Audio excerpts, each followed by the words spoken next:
Good morning, my dear students. I hope everybody is fit and fine. In this lecture, I'm going to teach you the first poem of class 11th, Hornbill, that is a photograph written by Shirley Tolson. Guys, you must have read or heard a beautiful proverb called Things once lost cannot be regained. Things once lost cannot be regained. In fact I would like to edit it और मैं edit करके बोलूंगा कि persons once lost. एक बार अगर लोगों को आप खो देते हो तो you can not regain them at any cost. No matter how ever you try, no matter how hard you try, आप कुछ भी कर लीजिए, एक बार अगर आपने किसी को खो दिया, believe me you can not get it back. तो इसी थीम के ऊपर एक पोएम बेस्ड है बच्चों हमारी, जिसका नाम है a photograph which has been beautifully crafted by Shirley Toulson. जिसको किसने लिखा है बच्चे, किसने कंपोज किया है? शर्ले टॉल्सन के अंदर। So in this poem Shirley Toulson is paying a tribute is paying a tribute to her mother। वो अपनी मम्मी को एक ट्रिब्यूट कर रही है। शी इज रिमेम्बरिंग, वो अपनी मम्मी को याद भी कर रही हैं। और कैसे याद कर रही हैं? She actually has got a photograph, उनके हाथ में एक फोटोग्राफ है। Seeing that photograph, she is recalling the memories which she spent with her mother, जो उसने अपनी मम्मी के साथ बिताई हैं। तो उसी के ऊपर एक कुछ लाइंस लिखी हैं शर्ले टॉल्सन ने, जिसको आज हम गो थ्रू करेंगे अपने इस लेक्चर के अंदर। Got it? Before we move on, I want everybody to make a note of these important points so that you can get to know what the poet is trying to say, कि poet को कहने की कोशिश क्या कर रहा है। Got the point?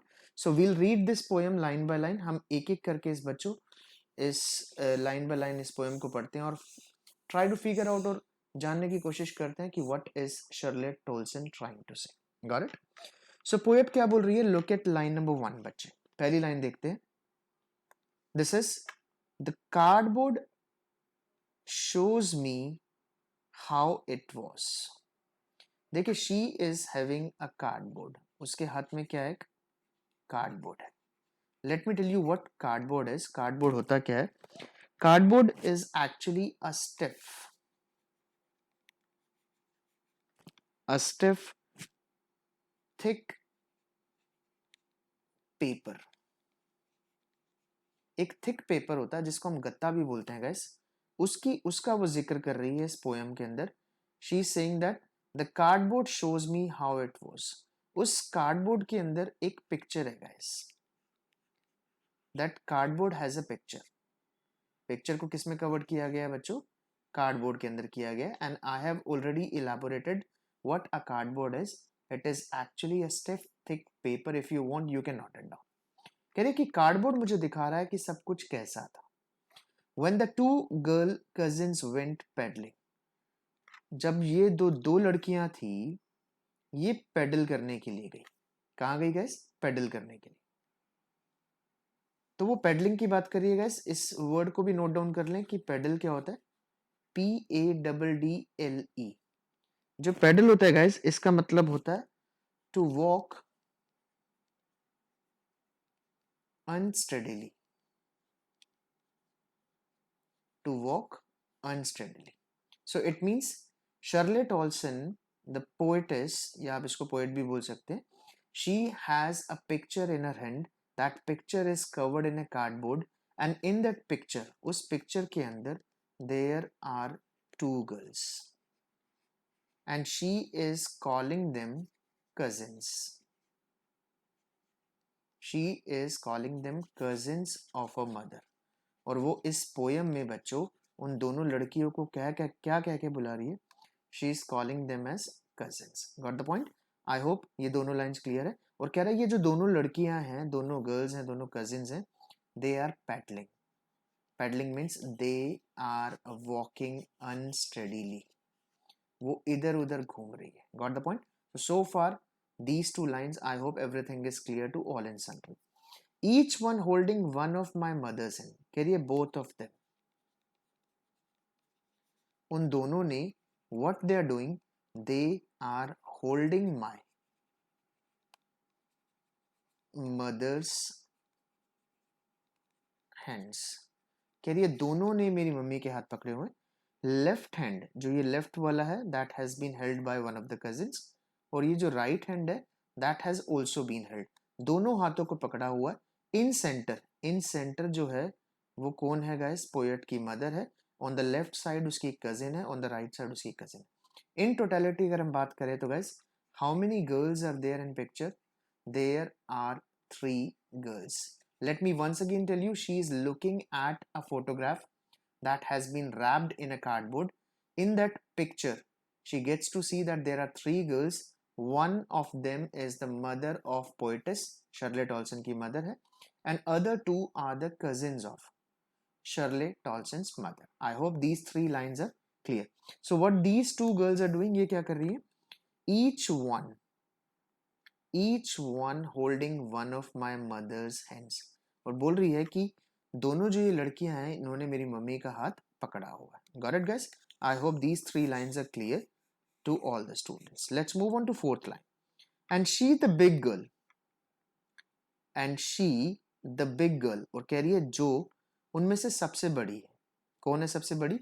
I mean she is talking about her mother। कह रही उनमें जो सबसे बड़ी है, I mean मेरी mother, some 12 years or so। In that picture, how old does she seem? वो कितनी, उनकी कितनी एज दिखा रही है? Around 12 years। कह रही she was probably 12 years old when she had that journey, when she had that trip।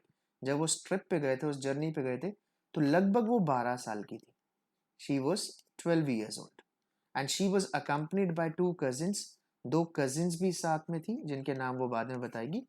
और वो क्या कर रहे हैं guys? They are somewhere enjoying near the sea. आगे जब आप पोएम को पढ़ेंगे तो you will have a fair enough idea कि वो कहाँ एंजॉय कर रहे हैं। सी के आसपास एंजॉय कर रहे हैं। Got it? तो सो फार अभी वो बता रही है कि there are 2 cousins and one of them is my mother who was probably 12 years or so at the time when the picture was clicked. Let's look at what is she trying to say in the next line.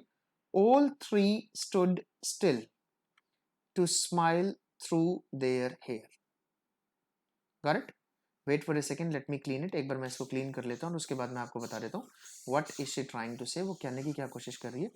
कह रही all 3 are standing। कह रही ये जो 3 है, ये जो 3 girls हैं, they are standing and they have a beautiful smile। they have a beautiful smile on their face। उनके चेहरे पर क्या है? बहुत अच्छी स्माइल है। they all are smiling। ये तीनों क्या कर रही हैं? स्माइल कर रही हैं। Through their hair, their hair जो उनके बाल हैं, ये जो हेयर हैं, they are having long hair, उनके बड़े बड़े बाल हैं। और ये जो हेयर है, hair is coming on to their faces. Hair is coming on to their faces when the picture is being clicked। when the picture is being clicked। कह रही जब पिक्चर क्लिक की जा रही है तो व्हाट इज हैपनिंग, हो क्या रहा है? Probably there is a lot of air, शायद वहां पर बहुत हवा चल रही है, और उस हवा की वजह से जो उनके लॉन्ग हेयर है, hair is coming on to their faces, वो उनके चेहरों पर आ रहे हैं, मुस्कुरा रही हैं वो। They are enjoying. In totality अगर हम बात करें guys, all the 3 girls who are in the picture, जो पिक्चर के अंदर है, जो फोटोग्राफ के अंदर है, they are enjoying a lot. Once again let me tell you कौन कौन है गाइस वो। एक तो है वो पोएट की मदर, जिसको देखकर वो याद कर रही है, और रेस्ट जो 2 गर्ल्स हैं, दे आर द कजिन्स। वो कजिन्स हैं किसकी? पोएट की मदर की। Got the point? Let's look at the next line. At the uncle with the camera, all the 3 girls, as I told you कि 3 लड़की हैं पिक्चर के अंदर, all the 3 girls are looking at the uncle. वो अपने uncle की तरफ ध्यान दे रही है। And where is uncle busy? Uncle is busy in clicking their picture। Got the point guys? I hope ये लाइन सारी की सारी आपको क्लियर हो गई होगी. So how many girls are there in the picture? There are 3 girls. Who is clicking the picture? Uncle is clicking the picture. What is the mood of the poet's mother? आपको mood बताना है. She is extremely happy. She is enjoying her trip. She is enjoying her journey with her cousins. They are somewhere around sea. वो sea के कहीं आसपास हैं and they are enjoying each and every moment of their life as per the picture. जैसा कि picture में दिखाया गया है. Got the point? उसके बाद क्या कहती है गाइस पोएट पोएट बोलती है a sweet face a sweet face कहती है उनमें एक बहुत स्वीट चेहरा था माय मदर्स जो किसका था मेरी मम्मी का था that was before I was born कह रही है और ये स्वीट फेस कब था बिफोर आई वॉज बोर्न मेरे पैदा होने से पहले I mean in these line the poet is trying to say that her mother was extremely beautiful when she was not born when she was not born कह रही है जब वो पैदा नहीं हुई थी तब भी उसकी मम्मी बहुत खूबसूरत थी as she can see all these things in the picture and the sea और कह रही है वो जो sea है where these three girls are standing जहाँ पर ये तीनों लड़कियां खड़ी हैं which appears to have changed less कह रही है सब कुछ चेंज हो चुका है मेरी लाइफ के अंदर my mother is no more my mother's cousins are no more but ये जो सी है it has change less it is as same as it was ये आज भी वैसा है जैसे ये बरसों पहले था देर इज नो चेंज कोई चेंज नहीं आया सी के अंदर but that sea has washed लेकिन उस सी ने क्या वॉश कर दिया है देयर टेरिबली ट्रांजिएंट फीट जो उनके ट्रांजिएंट थे ट्रांजिएंट होता है short term what do you mean by transient guys मैं एक बार इसको क्लीन करके आपको फिर से क्लियर लिख के बता देता हूँ कि ट्रांजिएंट का मीनिंग क्या होता है सो दैट आप नोट भी कर सकें उसको एक वर्ड गिवन है guys that is called transient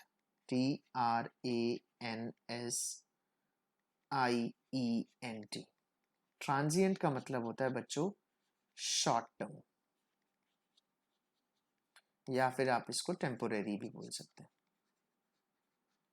कह रहे वो जो टेम्पोरेरी वो थोड़े टाइम के लिए जो उनके पैरों के निशान बने थे उन पैरों के निशान को किसने वॉश कर दिया है गाइस उस सी ने which is not changed at all जो बिल्कुल भी नहीं बदला है I mean what is the poet trying to say poet क्या कहने की कोशिश कर रही है पोएट ये कहने की कोशिश कर रही है कि एवरीथिंग इज चेंज्ड मेरी लाइफ में सब कुछ चेंज हो गया है क्या क्या चेंज हो गया है my mother who is in this picture जो इस पिक्चर के अंदर है वो अब इस दुनिया में नहीं है सब कुछ चेंज हो गया है आई have lost my mother I have got only memories of my mother but on the other hand ये जो नेचुरल चीजें हैं like see it has not changed a bit ये बिल्कुल चेंज नहीं हुआ है ये बिल्कुल वैसा का वैसा है as it was many years ago लेकिन जो पैरों के निशान बनाए थे पैरों के निशान बनाए थे वहां पर मेरी मम्मी और उसके कजिन्स ने those footprints have been washed by that terrible sea. Got the point बच्चों? So this is your first stanza.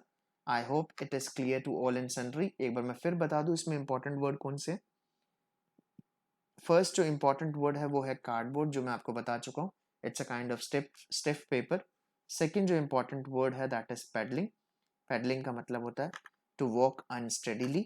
और आपको क्या करना है गाइस इसके अंदर एक इंपॉर्टेंट वर्ड और है दैट इज ट्रांजिएंट जो मैं आपको तीसरा वर्ड बता चुका हूँ and the meaning of transient is written over here transient means short term और टेम्पोरेरी गॉट द पॉइंट और इस लाइन में गाइस लास्ट लाइन के अंदर इन दिस लाइन ये जो लाइन है टेरिबली ट्रांजिएंट इसमें एक पोएटिक डिवाइस यूज की गई है guys that is called alliteration तो इसको भी अंडरलाइन कर ले और एलिट्रेशन जो कि एक लिटरेरी डिवाइस है पोएटिक डिवाइस या फिगर ऑफ स्पीच आप कुछ बोले ये पोएटिक डिवाइस इसके अंदर यूज की गई है got the point so this is your stanza number 1 let's move on to stanza number 2 and try to figure out what is the poet or you can say poetess trying to say got the point second stanza this is the second one this was the first one the name of the poem is a photograph written by Charlotte also. Some 20-30 years later, कहता that picture was clicked many years ago. The photograph which she is talking about, that was clicked many years ago. इसको बहुत सालों पहले खींचा गया था. उस photo खींचने के 20 या 30 साल बाद, when the poetess mother was around 42, वो बोलती है या तो 32 या 42 की जब मेरी मम्मी थी, she would laugh at the snapshot. She would look at that. वो उस फोटो को देखती थी. And having seen, और उस फोटो को देखने के बाद she would laugh. उस फोटो को देखकर वो बहुत खुश होती थी, वो बहुत जोर जोर से हंसती थी. She would laugh at the snapshot. उस स्नैपशॉट को देखकर, उस इमेज को देखकर, उस पिक्चर को देखकर my mother would laugh a lot. और क्या बोलती थी वो, ये देखिए इन्वर्टेड कोमास में गिवन है. मैंने आपको पहले भी बताया अपने पंक्चुएशन वाले लेक्चर में कि इन्वर्टेड कोमास कब यूज करते हैं guys, when we repeat the same words of the speaker.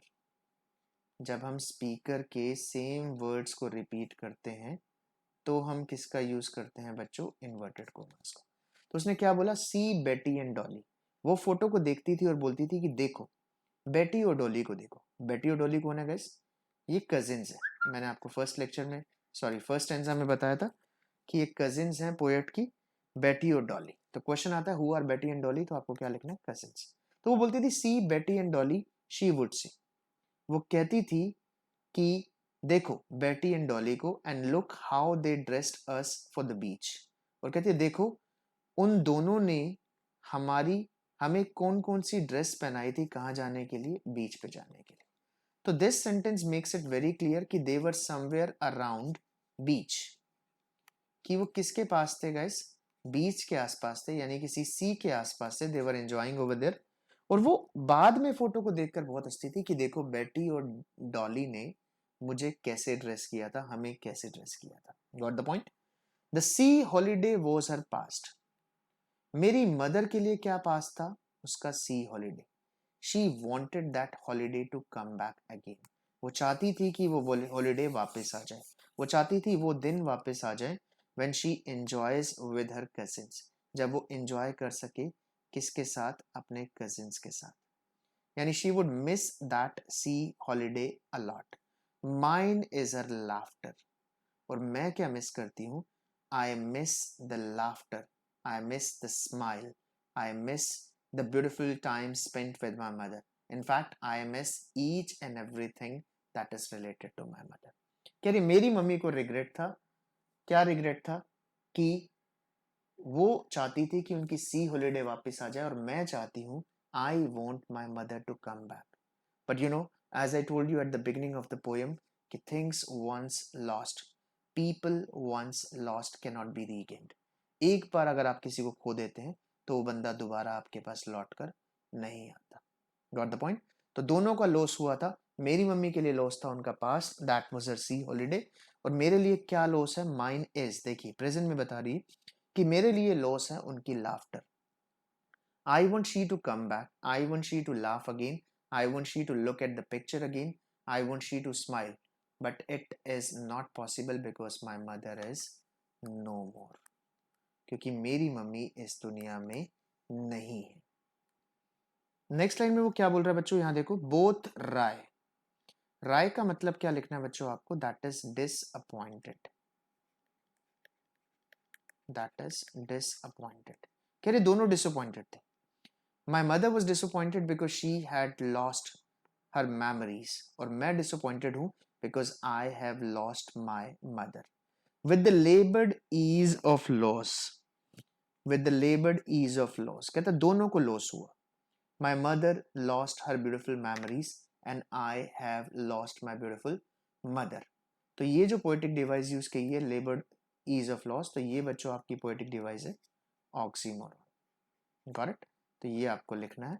ये अभी मैंने आपको पोएटिक डिवाइस बताई थी एलिट्रेशन, इसमें यहाँ पर आपको कौन सी यूज करनी है, ऑक्सीमोरॉन यूज करनी है. Got the point. कहती है दोनों को लॉस हुआ, दोनों डिसअपॉइंटेड थी। माई mother was disappointed because she wanted her past back, she wanted her trip back, she wanted to spend some more time with her cousins on the beach, but she could not. और मुझे loss किस चीज का हुआ? मुझे loss हुआ अपनी mother का, because she is no more in this world. Got the point. So this is your second stanza बच्चों। आई होप सभी को क्लियर हो गया होगा। If there is any confusion you can rewind this video, आप इसको rewind कीजिए and watch it again, आपको क्लियर हो जाएगा। Let's move on to third stanza. तीसरे स्टेंजा की बात करते हैं बच्चों कि तीसरे स्टेंजा में पोएट जो है शार्लेट ओल्सन जो है वो क्या कहते? Now she has been dead nearly as many years as that girl lived. कह रही now she has been dead for almost 12 years. कहती है शी डाइड 12 ईयर्स अगो। जितने साल की वो लड़की पिक्चर में थी उतने साल उनको अब मरे हुए हो गए, 12 ईयर्स की बताया गया। She has been dead, she died 12 years ago and of this circumstance, और इस सर्कमस्टांस पे there is nothing to say at all. I don't want to say anything, मैं कुछ नहीं कहना चाहती। I don't want to speak, I am choking, I have no words to express my pen.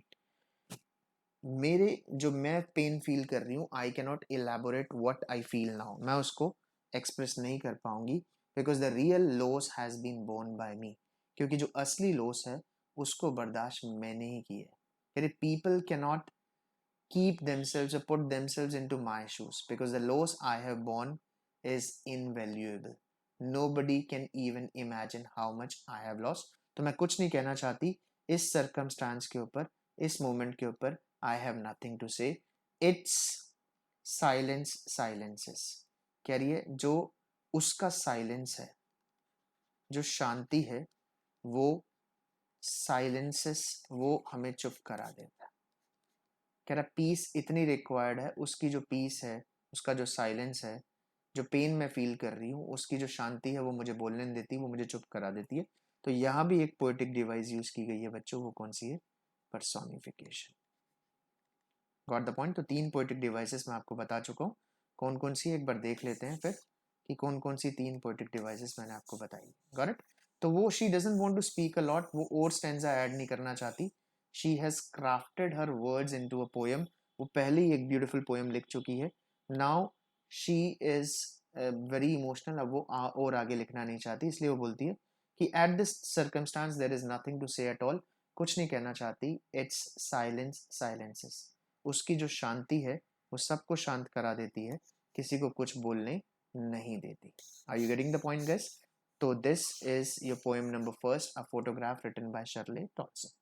तो बच्चों हमने 3 पोएटिक डिवाइस की बात की है इस पोएम के अंदर। वैसे मैं आपको बहुत सारी पोएटिक डिवाइस करा चुका हूँ, लेकिन जो हमने मेजरली बात की है वो है एलिट्रेशन। आपकी इस लाइन के अंदर है एलिट्रेशन, टेरिबली ट्रांजिएंट के अंदर। सेकंड जो पोएटिक डिवाइस हमने बात की है बच्चों वो है आपकी लेबर्ड ईज। तो दोनों कॉन्ट्राडिक्टरी वर्ड है, तो बच्चों यहाँ पर कौन सी पोएटिक डिवाइस होगी? That is oxymoron. और तीसरी जो हमने बात करी है बच्चों वो है ये लास्ट लाइन के अंदर है, इट्स साइलेंस साइलेंसेस। तो ये कौन सी पोएटिक डिवाइस है guys? This is personification. Personification मैं आपको बता दूं पर्सोनिफिकेशन क्या होता है, ताकि आपको क्लियर आइडिया लग जाए। Personification means to attribute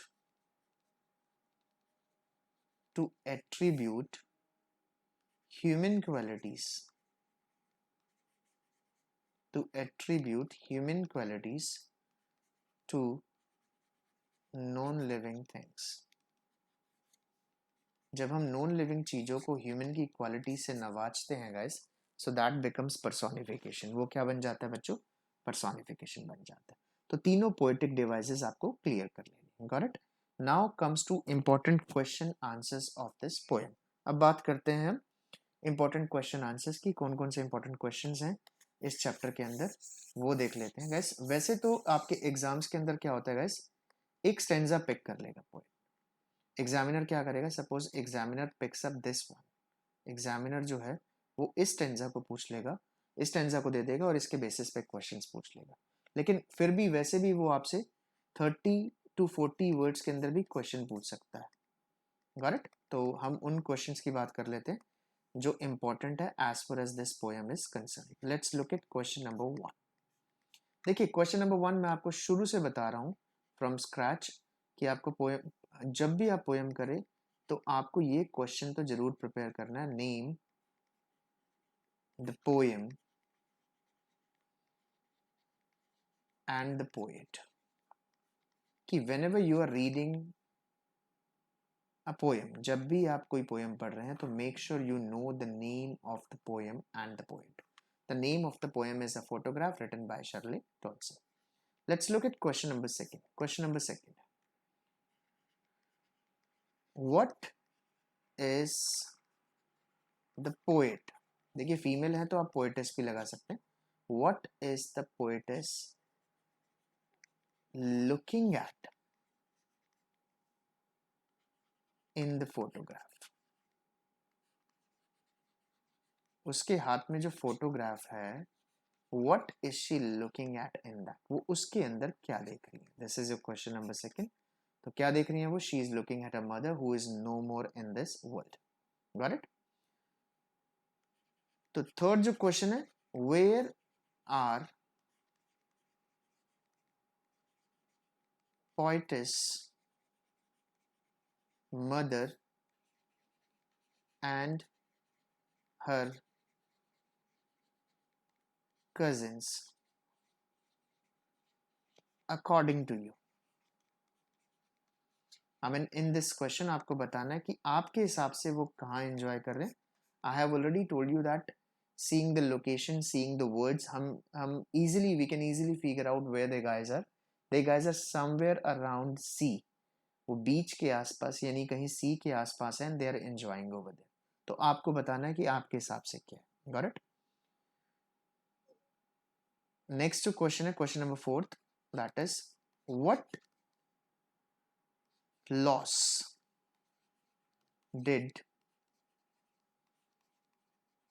the poetess, wait for a second, what loss did the poetess mother and the poetess bear in this poem? तो लॉस की बात की गई है, दो लॉस की बात की गई। आपको बताना है कि what was the loss of poetess mother and what was the loss of poetess. So ये चार क्वेश्चंस आपको करने। Let's look at question number 5. Question number 5 देख लेते हैं guys, which is really really important. ये आपका असाइनमेंट भी है, आपको मेरे पास करके भेजना है as soon as possible, जितना जल्दी हो सके। 5th जो क्वेश्चन है बच्चों वो है आपका कि name all the poetic devices used in this poem.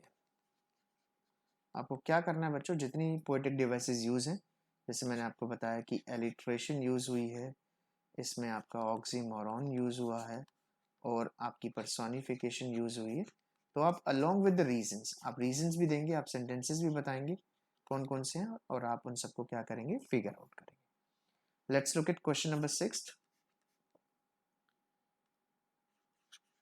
Elaborate, आपको इलैबोरेट करनी है एक लाइन, इट्स साइलेंस साइलेंसेस। देखिए इसके बारे में मैं आपको कुछ नहीं बताऊंगा, दिस इज योर असाइनमेंट। आप इस लाइन को गूगल कीजिए, समझने की कोशिश कीजिए और इसका आंसर आप मेरे पास भेजेंगे as soon as possible. Got it? Question number 7 क्या है, लास्ट क्वेश्चन।